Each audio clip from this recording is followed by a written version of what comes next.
За сэтгүүлчийн тэмдэглэл нэвтрүүлгийн өнөөдрийн дугаарт бид үндсийн номын сан онцолж байна. Анх 1921 оны 11 сард буюу одоогоос яг 100 жилийн өмнө энэ сард үндсийн номын сангийн үндэс суурь тавигдж байсан төвхтэй. За тэгвэл өнөөдрийн дугаартаа бид энэ байгууллагын ажилчдыг төлөөлөн нэгэн хүнийг нэвтрүүлэгтээ урьж за нэг өдрийн ажлынх нь онцлогийг та бүхэнд хүргэх юм. Тэгэхээр одоо үндсийн номын санд хамтаа орцгоё.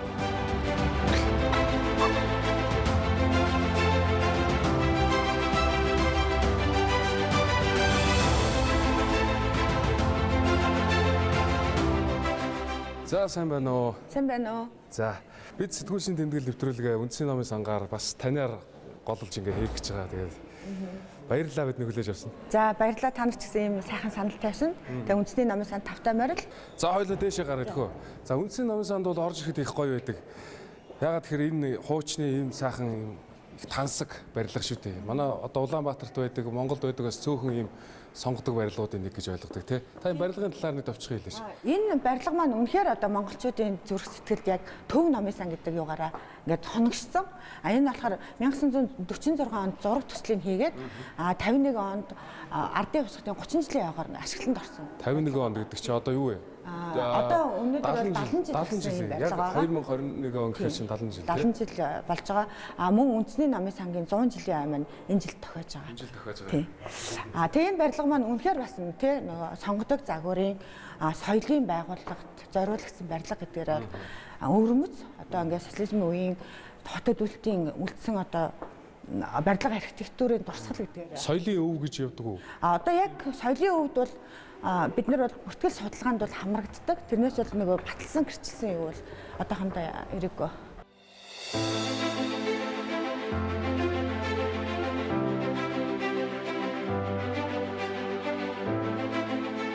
Одоо үндсийн номын сан 11 сарын 1-ээс одоо ингээд соёл урлагийн бүхэл арга хэмжээнүүд нэгдэж байна. Үндсийн номын сангийн хувьд өмнө нь үйл ажиллагаа явж ирсэн одоо ингээд нэгдэж байгаа юу?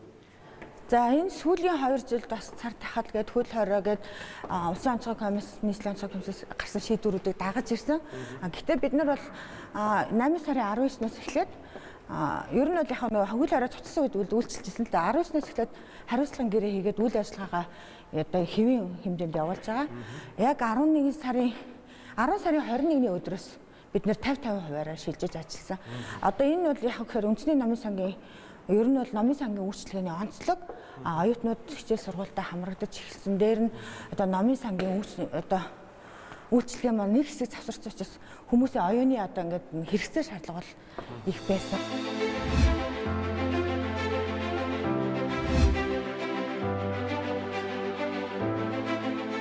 За хоёулаа үндсний номын сангаагаа хүмүүс танилцуулъя тий. Та хаанаас эхлэх вэ гэж бодож байна? За би ер нь бол үндэсний номын сан маань 21 онд байгуулагдсан тий.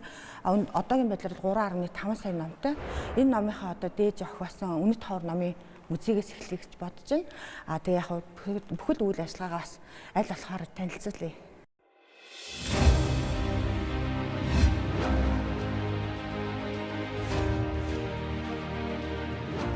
Үнэт ховор номын музей гэсэн тий.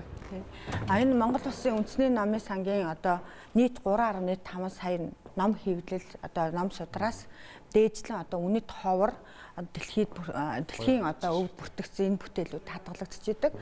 За энэ хэсэгт бол ерөнхийдөө бол ганжуур судраагаа алтаар бичсэн ганжуур, мөнгөөр бичсэн ганжуур буюу одоо монголчууд алтаар бичсэн ганжуурыг алтан ганжуур гэж нэрлэдэг тий. Алтан ганжуурын 99 байт, мөнгөн ганжуурын одоо 94 байт байх жишээтэй. Ерөнхийдөө манай энэ үнэт ховор номын музей маань Монгол Улсын үндэсний номын санг одоо баримтат өвийг сурталчлах гадаад дотоодын одоо судлаачуулчдад сурталчлах зорилтоор 1976 онд анх байгуулсан.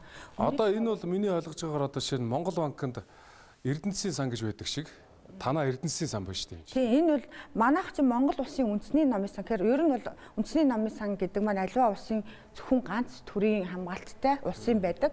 Тэрэндээ тухайн үндэснийхээ хэл, соёл, бичгийн дурсгалыг хадгалагч түүнийгээ түгээн дэлгэрүүлээд хойч үедээ гэдэг одоо Монгол улсын оюуны одоо бүтээлүүдийг өвлүүлэх ийм сурталчлах, судлуулах ийм гол үүрэгтэй байгууллага. Та одоо заримаас нь жишээ татаад хэлээш ховор нандин бүтээлүүдээс. Энд одоо байгаа ном бол Монгол Улсын хосгүй үнэт бүтээл. Энэ 8 дугаар богдыг ширээн залхаад өгсөн хааны тамга өргөмжсөн өргөмжлөлт бичиг байгаа. Энэ маань юугаараа онцлог гэхээр хар цаасан дээр алтаар бичсэн соёмб төвөд Монгол энэ 3 хэлээр бичсэн ийм одоо бүтээл байгаа. Энэ ерөнхийдөө сонирхуулаад хэлэхэд энэ үнэт ховор номууд маань 8 дугаар богдын номын сангаас 1924 онд шилжиж ирсэн. Энэ 8 дугаар богдын номын сан маань анх дугаар богдоос эхлээд бол Батай богдуудын номын санг үед дамжуулан ирсэн. Өнөөдөр бид нар 100 жилийн агаад тэмдэглэж байгаа гэсэн бидний одоо энэ өв дурсгалд сан хөмргийн маань одоо энэ дээж тий ховор нандин зүйл маань хэдэн зуунаар хэмжигдэх ийм сайхан юм бүтээлүүд байгаа. За энд болохоор ингээд монголчуудын хэрэгжилж ирсэн одоо үсэг бичгийн дурсгалууд байна. Хамгийн ихнийх бол 1225 онд одоо бүтээгдсэн Чингисийн чулууны бичгийн хуулбар бичиг байгаа. Энэ Гүйг хааны тамгын бичиг гэдэг 1246 оны одоо тамганы дардс бичиг байна. Өндөр гигийн зан базарын анх дугаар богдын зохиосон соён бичиг байна 1686 онд зохиосон энэ одоо өөрөө татарсан хэмээх соён бичгийн дурсгал. Тэгээд тод монгол бичиг одоо дөрвөлжин вагинтра гэдэг одоо энэ монголчуудын түүхэндээ хэрэгжсэн үсэг бичгийн дурсгалууд ихээрээ байж идэг. За энэ бүтээл бол очроор огтлогч гэдэг. Одоо монголчууд сайн мэднэ дорж адва гэж хэлдэг. Энэ юуны онцлог гэхээр ер нь бол мөнгөн хуудсан дээр алтаар бичсэн Төв аймгийн Манчрын хідэд бүтээсэн Монгол ур тархчуудын бид нар одоо ном хэвлэлээ одоо бичиж туурууд зохиохоос гадна бүтээхтэй маш их одоо энэ Монгол соёл өв уламжлаа ингээд шингээж ирсэн байгаа. Энэ маань одоо уран тархины тий гоё чимэлтэй. Монголын түүх соёлын дурсгал зүйл гэж юм тийм ээ. Тийм энэ одоо Монголын түүх соёлын дурсгал зүйл бид нар манайд бол 25 дурсгал байдаг. Дэлхийн ЮНЕСКО-гоос одоо дэлхийн дурсамж хөтөлбөрийн хүрээнд дэлхийн болон Аз намхан талаан бүс нутгийн өвөр бүртгэгдсэн 6 өв байгаа. Таны хувьд зүгээр хувь хүний хувьд хамгийн одоо гайхамшигтай бүтээл аль вэ? За ерөнхийдөө энд бид нар нөгөө нэг 3.5 сая намаас одоо сая гаруй эртний гар хүчмэл нам содор байдаг. Эдгээр маань ерөнхийдөө дахин давтагдчихгүй тий тэр тухайн цаг үеийн хос гэдгээр бүгд бол утга агуулгын хувьд үнцэнтэй. Үүнээс ингээд бид нар дээшлээд энэ нэг 600 гаруй нам одоо тийм музейдээ байрлуулсан байгаа. Эдгээр маань тэгэхээр бүгдээрээ л нэг одоо шар бүтээлүүд шилж байна.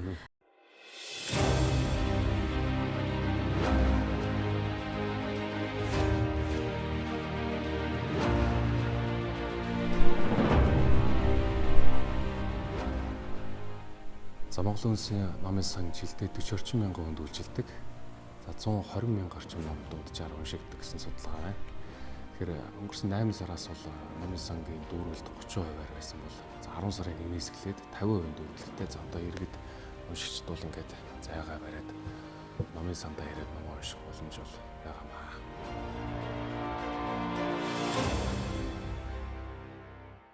За та үндсэн номын санд хэдэн жил ажиллаж байна? За би үндэсний номын санд 25 дахь жилдээ ажиллаж байна. Тэгээд ер нь бол 1996 оноос соёлын сургуулийг номын сангийн анги төгсөөд мэргэжлэр ажиллаж байгаа. Тасралтгүй нэг байгууллагад ажиллаж байна. Одоо хариуцж байгаа албаны юу вэ? Одоо бол уншлага үйлчлэгийн хэлтсийн даргын ажил хийж байгаа. Ер нь бол яг уншлага үйлчлэгээ гэдэг маань номын сангийн уншигч те ном олголт үйлчлэгээ дагнаж явдаг. За үзэгчид бид хоёр бас жоохон зөөлөн ярьж байгаа. Энэ бол уншлагын танхим тийм ээ. Тэгэхээр та танилцуулаад ер нь ямар уншлагын танхим байдаг вэ? За яг одоо бидний энэ танхим бол нийтийн уншлагын танхим. Ер нь бол нийтийн уншлагын танхим. Ер нь бол төрөлцсөн 5 уншлагын танхимтай. Эрдэм шинжилгээний уншлагын танхим, цахим төлбөрт үйлчлэгээний танхим, тогтмол хэвлэлийн танхим, нэг онцлог танхим байдаг бол ЮНЕСКО-гийн уншлагын танхим байдаг. ЮНЕСКО-гийн гэхээр дэлхийн нөгөө нүүбийн боловсрол соёл шилжүүлэлтийн байгууллага ЮНЕСКО тий ЮНЕСКО-гийн гаргасан баримт бичгийг одоо уншуулах, хадгалах одоо 1968 оноос манайх энэ үүргийг үсгэж ирсэн. Ер нь ус болгонд нэг тийм одоо танхим уншлагын танхим үндэсний намс. Одоо энэ их танхимд бол хүмүүсийг жоохон зайтай суулгаж байгаа юм байна тий. Уг нь бол энэ чинь нэлээд олон хүн суудаг. Ер нь бол манай яг энэ их танхимаар жишээлхэд бол нэг 150 судалтай. Үүнийхээ одоо нөгөө 50%-аар гэдэг нэг 70 орчим хүнд үйлчилж байгаа. За төрөлцсөн танхимуудтай нийтдээ бол өдөрт нэг 100-аас 110 хүнд үйлчилж байгаа. За энэ танхимыг та танилцуулаад байгаа ш. За энэ танхим болохоор манай одоо эрдэм шинжилгээний танхим Монгол Улсын ерөнхийлөгчийн нэрэмжит эрдэм шинжилгээний танхим гэж одоо нэрлэдэг. Ерөнхийдөө энд эрдэмтдийн судлаач нар маань сууж судалгааны бүтээлүүд үзэхээс гадна нөгөө гар бичмэл хуучны ном судраа энд бас үзүүлж судлуулах зорилготой. Ерөнхийдөө бол яг бид нөгөө нэг эртний ном судраа хадгалах хамгаалтын яг үднээс бол захим шилжүүлээд захимаар үздэг их хувиа бол одоо хүмүүсийн гар дээр уншиж үзүүлдэг. Одоо энд байгаа компьютерүүд дээр захиалга өгөөд сканер дээр оруулаад бэлэн одоо захим санд орсон бол энэ дээр одоо шууд нэгээд үсэх боломжтой захимаар уншдаг програм байгаа. Мөн одоо дэлхийн эрдэм шилжээний нөгөө сан G-Store Солонгосын бас захим сангуудыг ингээд үзэх боломжтой. Дэлхийн бусад орнуудаас та одоо хамгийн гоё жишээ татчихаар номын сан аль орныхыг хэлэх үү?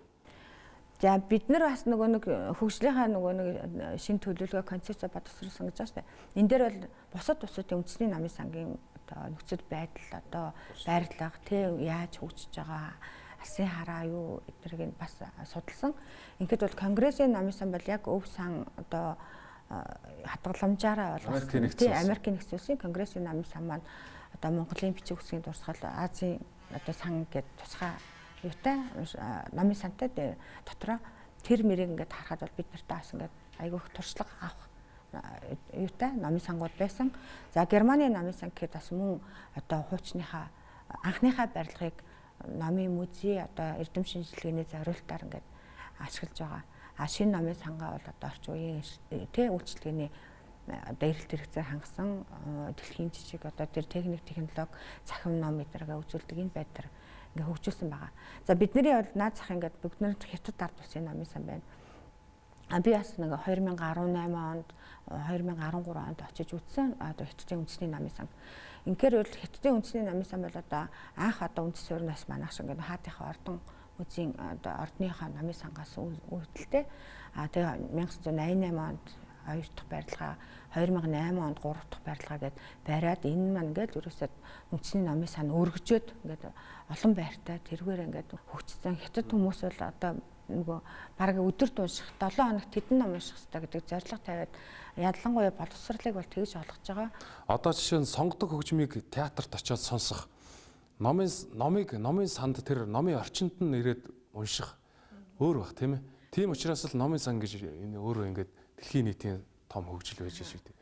Ер нь бол намын сан гэдэг бол хизээч одоо нөгөө тий одоо өргөжөөж ингэж хөгжөөж ингэж болох ийм одоо ирээдүйтэй. Ер нь бол дэлхийн чиг хандлагч юм байгаа. Энэ маань гэхдээ юу гэхээр одоо намын сан үйлчлэгээгээ бас өөрчлөх. Уншигчтай одоо хүмүүст яаж нөлөөлөх вэ? Одоо гадаадын туршлагыг түрүүн ярихад бол одоо аль улсахлаа ярддаг намын сан гэдэг байгаа байхгүй. Ярддаг одоо танхим.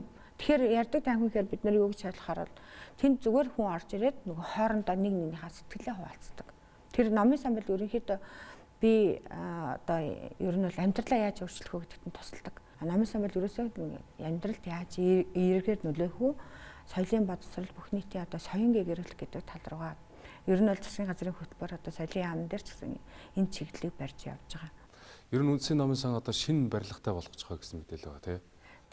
21 онд бид нар ашиглан таавна гэдэг арай амжсангүй барилгын маань одоо юу явцвал 87%-тай бас ч нэг босцсон дотоод засал юмнуудтайгаа. Ер нь бол стандартын тийм үзээ одоо намын сан тавиулж ин гэсэн. Бид нар одоо энэ 3.5 сая ном гэдэг маань манайх 1951 онд орсон энэ барилга маань 500 мянган номын багтаамжтай баригдсан сан өмөрхтэй. Тэгэхээр ингээд харахад бол нөгөө ачаалал маань 7 дахин ихссэн харагдаж байгаа тийм ээ. Тэр шинэ барилгыг бол нөгөө сан өмөргийн ачааллыг тэнцвүүлэх, эд хадгалт хамгаалтыг сайжруулах одоо шинэ орчин нөхцөл дэлхийн жижигт нийцсэн намын сангийн яг барилгын стандартад нийцсэн гэдгээр бол барьж байгаа. Нүүлгэн шилжүүлэх юм байна тий ашиглалтанд орох. Нүүлгэн шилжүүлнэ. Би үндэсний намын санд 25 дахь жилдээ ажиллаж байгаа. Ерөнхийдөө бол намын санч мэрэгчлэрээ төгсөөд сүүлд нь Монгол Улсын их сургуулийн их бичиг судлал одоо магистрийн зэрэг хамгаалсан. Та яагаад намын санч болсон?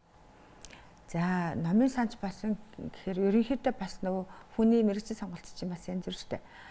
Би бол яг нэг юу яагаагүй одоо нэг тийм бүр хүсдэг те одоо эмч болно багш болно гэдэг шиг яагаагүй хүсэж байгаагүй. Гэтэл миний амьдралд бол нэг 2 дугаар ангийнхаа нөгөө хүүхдүүдийн номыг хурааж аваад сольж уншдаг тэрийг ингээд хариуцчихсэн эдэргээл ер нь багасаас их номтой холбогдчихсэн. Тэгээд намын сангийн ер нь ангид орснороо мэрэгчлээ сонгож явсан. Одоо та номын санд ингээ ажилдаг хүн те. Өөрөө ном хэр их уншдаг вэ? За одоо бид нар бол бас нөгөө ажлын хэрэгцээ шаардлагаар бол номоо унших судлах хэрэгцээ байдаг. Дээр нь би одоо соёл урлагийн их сургуулийн докторантурт сурдаг. Тэгэхээр судалгааны бүтээл одоо холбогдох одоо юмнуудаа бол уншиж судалдаг. Гэтэ бол цаг зав бол маш бага. Ингээд номнууд ингээд хараад мэдээд идэг мөрөөсөө бас нэг бүрэн суугаад уншчих цаг зав муутай. Уран зохиолын номыг бол бариад тавсан бол уншаад басна л та. Тэгтээ ингээд номын санд шинээр ирж байгаа шиг тийм үү онцлог номнуудыг бол ингээд анзаараад явдаг бах те. За ийм ном ирж байна, ийм ном гарсан юм байна гэдэг ч юм уу. Тийм, ерөнхийдөө бол бас ингээд бид нар ч нөгөө Монгол Улсын намын сан үндэсний архивын санг үүсгэх одоо бүрдүүлэх гэдэг утгаараа Монгол Улсад хэвлэгдэн гарч байгаа ном бүрийг одоо архивд хадгалах юм үүрэгтэй. Хувь хүмүүсийн ном ирдэг үү? Хувь хүмүүс одоо зохиолчд маань одоо номын сангийн хуулинд тэгж заасан миний энэ оюуны бүтээлийн хадгалах хэрэгтэй гэдэг өөрсдөө ингээд авчирч өгдөг одоо судлаач нар зохиолч нар бол маш их байдаг. Сайхан те үндэснийхээ номын санд өөрийнхөө бүтээлийг үлдээнэ гэдэг чинь. Тэр хамтарч одоо нөгөө судалгааны бүтээлүүдийг заавал авах хуваараа одоо үн төлбөргүйгээр архивын санд хадгалж өгдөг. Ингээд яг хэвлэн гарсан бүтээл бол өнөөдөр бол ингээд байж байгаа олон ширхгэрээд байдаг. Хожим зохиолч нь өөрөө надад нэг ч байхгүй гэж хэлээл манад хадгалуулсан ингээл яг архивын сан өмөр гэдэгт бол ингээд хадгалаад мөнхөд байж байгаа юм. Бас онцлогтой. Социализм үед жилд 50 орчим ном, одоо бол жилд 16,000 ном эвдээс гарч ийн гэсэн тийм тоо харж ирсэн. Тэгэхээр одоо бол маш их ном гарч ирж байна гэсэн үг тийм шинээр. Тийм сүүлийн үед бол одоо ном хэвлэлийн одоо тооч олширсан, чанарч бас сайжирсан тийм ер нь л ихтэй бас ингээд ингээ харахаар номын агуулга юу талаас аль тэр бүр номыг бол манай хаахгүй нөгөө ном бүрдүүлэлтийн бодлого гэж байна. Журам гэж байгаа. Энэ дээр одоо тохирсон шаардлага хангасан номуудыг бүрдүүлдэг. Одоо 16,000 ном хэвлэх гэж хахад бид нар бол жилд дунджаар 1500-аас 3,000 нэрийн одоо нэрийн гэхээр ерөөсөө нэг төрлийн номыг бүрдүүлж авдаг. Таны мөрөөдөл байдаг уу? Одоо ер нь Монгол улсад энэ номын сангийн хөгжлөөр нь яаж яваасаа гэж хүсдэг вэ? Манай номын сангийнхан одоо нөгөө ерөнхий төлөвлөгөөгөө яриад манай одоо захирал төчөө орлого маань бид нар одоо энэ номын сан чинь шинэ барилгатай болсноор яг ямар тий шинэ одоо хөгжил дэвшлийн нэг шинэ юм гараан дээр ирчээд байна шүү дээ. Тэгэхээр бид нар энэ нөөц болцоомоо сайжирч дагаад номын сангийн үйлчилгээ, техник, технологи одоо тэр орчин үеийн уншигчдын тэр цахим хэрэглээ эсвэл одоо тэр хүний амьдралд юу дутаад байгаа тэрэн дээр номын сан ямар эерэг нөлөө үзүүлэх вэ гэдэг дээр бас ингээд шинжилгээ хийх юм цаг мөчтөр ирсэн. Нилээн ч ингээд одоо бас юмаа хийгээд төлөвлөөд явж байгаа. Бид нар нөгөө шинэ барилгатай болж байгаа гэсэн тэнд чинь бол ерөнхийдөө өөрсдийнхөө мөрөөдлөөр танхимын зохион байгуулалт бид нэр ингэж ажиллана тий олон нийттэй харилцах гадаадын туршлага юу вэ гэдгээр одоо бас нэлээд шинжилгээ хийгээд тавьж байгаа. Тэгээ одоо ерөнхийдөө бол өөрчлөхөөс өөр аргагүй болсон. Бид нар чи энэ байрандаа бол ингээл үндсэн ингээл хоёр том заал одоо нөгөө цахим тогтмол хэвлэл гэдэг маань бас жижигхэн өрөө юуныхаа багтаамжтай. Гэтэ энэ байр номын сан хэвээрээ үлдэнэ. Үйлчлэгээ өргөжүүлэх боломж хийж зарлагдмал байгаа шүү дээ. Тийм асуудал байсан. Ер нь бол бүгдийн л одоо номын сан яаж нэг дэлхийн жишгт хүрэх үү? Уншигч юу хүсээд энэ тэрэнд ингээд орж ирэл тэр нь би болдог юм номын сантай болохыг хүсэж байгаа. Аймагуудад бас гой номын сангууд байгуулагдвал тий. Тий, ерөнхийдөө бас сүүлийн жилийн төр засгаас аймагуудад Дарангай аймаг гэдэг чинь хүүхдийн төв номын сан барьсан. Дархан уул аймаг мөн хүүхдийн төв номын сантай болсон. Инхээр ер нь хүүхэд наснаас нэхлээд номын сан суулгах гэдэг номын сангууд бий болж байна. Чингэлтэй дүүрэг жишээлбэл хүүхдийн номын өргөтэй болсон. Гэх мэтлэнгээр одоо зөвхөн л тэр нийтийн номын сан, дүүргийн, аймгийнх гэхгүйгээр хүүхдийнх тийм ээ одоо төрөлцсөн номын сангууд бий болж байгаа. Бас энэ нөгөө төрийн бас байгууллага номын одоо номын сантай холбоотой төрийн бас байгууллагууд маань бас маш идэвхтэй нийгэмд ажиллаж байгаа. Одоо номтой номын соёл ертөнц байна. Нөгөө хиний бук кафе гэдэг одоо төрийн бас байгууллагууд хүмүүсийн ингээд аюу сонирхол ном унших сонирхолтой бүгдээр ингээд сошиалч байсан. Одоо юугаар цуглаад ч гэсэн ингээд аюух ажлууд хийж байгаа, аялал хийж байгаа, номын тэмдэглэлийн уралдаан ингээд гэх мэт ингээд одоо номыг унших сонирхлыг одоо бий болгох. Тэр сонирхлоороо нэгдэх хүмүүс залуучууд маань бас аюу нийгэмдэх сайхан юм хийж байна л та.